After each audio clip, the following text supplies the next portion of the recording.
নমস্কার বন্ধুরা, তোমরা সব ভালো আছে? আমি ভালো আছি। এই দেখো, আমি পুঁই শাক রান্না করব। কীভাবে করছি সেটা দেখো।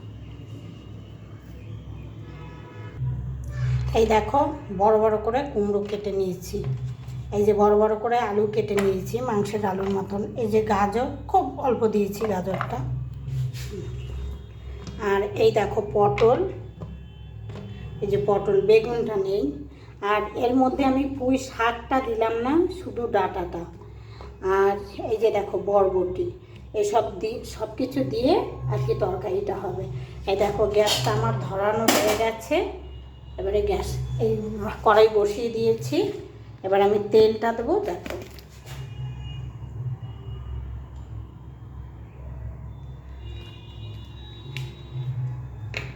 এই পুঁই শাকটা রান্না হবে আদা বাটা, রসুন বাটা, পেঁয়াজ এইসব দিয়ে এই পুঁই শাকটা রান্না হবে। প্রথমে ওগুলো সব ভেজে নেব। দেখো পটলটা দিলাম,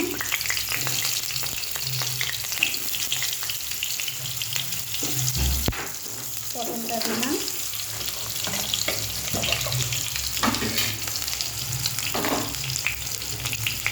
এবার এই যে আলুটা দিলাম, সব আলুটা ভেজে আমি তুলে রেখে দেবো।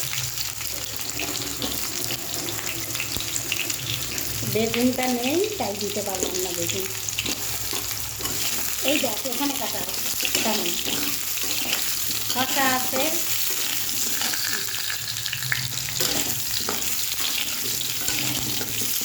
বন্ধুরা, কথা বলে ফেললাম, ভিডিওর মধ্যে আমার খেয়াল ছিল না।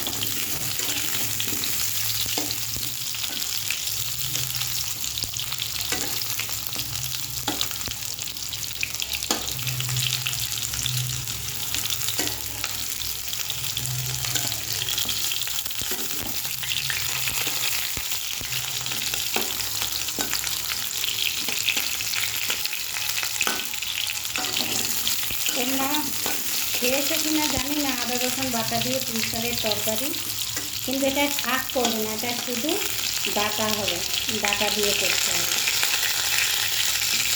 আমি গাজরটা খুব অল্প দিয়েছি, এখানে গাজর খুব পছন্দ না, তাও খুব একটু দিয়েছি,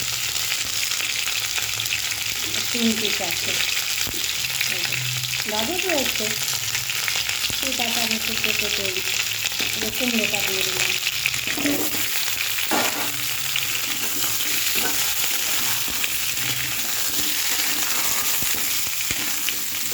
এটা এবারে লাল লাল করে ভেজে নেব, সব কিছু ভেজে এটা আলাদা তুলে রেখে দেবো ভাজা। এই যে দেখো, এটা লাল লাল করে ভাজা হয়ে গেছে। এবারে এটা আমি তুলে রাখবো। এটা কষানো হয়ে গেছে, এটা আমি তুলে রাখবো। ঠিক আছে, এই যে তেল দিয়ে দিচ্ছি, এতে তেলটাও একটু বেশি লাগে। এই যে দেখো সাদা জিরে দিয়ে দিলাম, এটা সাদা জিরেই পড়বে। আমাকে গ্যাসটা পাশে দিতে হবে, গ্যাসটা বলছি কড়াইটা।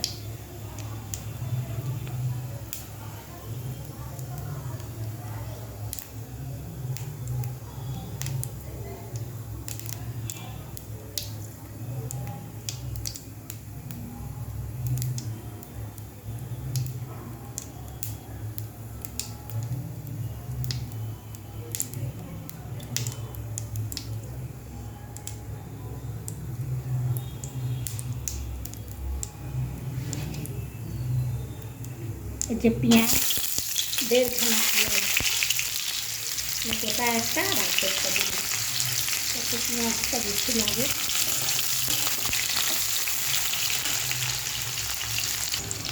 এই যে পেঁয়াজটা লাল লাল করে ভেজে নিয়েছি।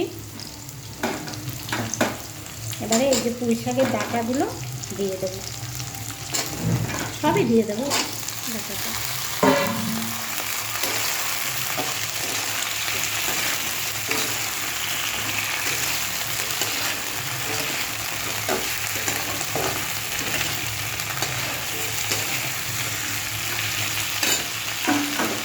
এটা কষানো